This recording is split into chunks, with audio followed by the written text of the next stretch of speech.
Buhay Pinas. Kasama natin si Buhay Pinas ngayon. Buhay Pinas. Anong nangyayari sa'yo? Ayun, putol ang belt. Pahuang ko nakain. Hindi, meron ko na. Hello, good morning everyone. So for today's video, nandito tayo ngayon sa Cabinti, Laguna. So nag-ride tayo dito sa may Caliraya Skypad. Kasama natin si Bro Alvin, si Papa Marbs or si Buhay Pinas at saka si Mama Kat.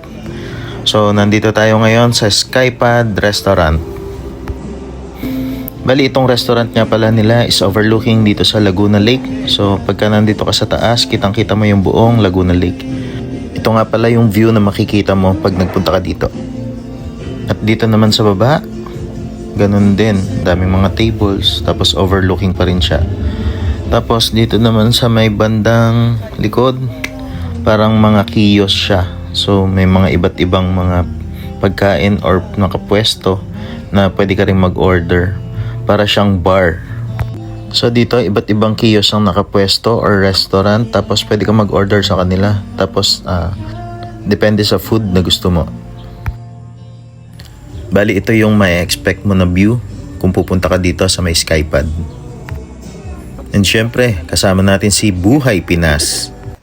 And ngayon nga nandito na tayo sa may Caliraya Lake. So picture lang tayo dito ng konti, video, and then mamaya mag-ride na ulit tayo, as in quickie ride lang talaga. Bali doon na tayo iikot or lalabas sa may area ng pagsanghan.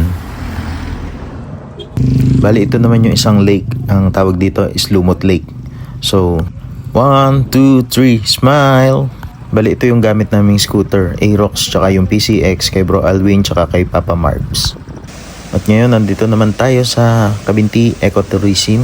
So ito yung parang falls or daan ng mga tubig. Madaming nagpapapicture dito, bawal lang ipasok ang motor. Kaya naglakad na lang kami. At malumot din siya at madulas. So ingat-ingat lang tayo dito.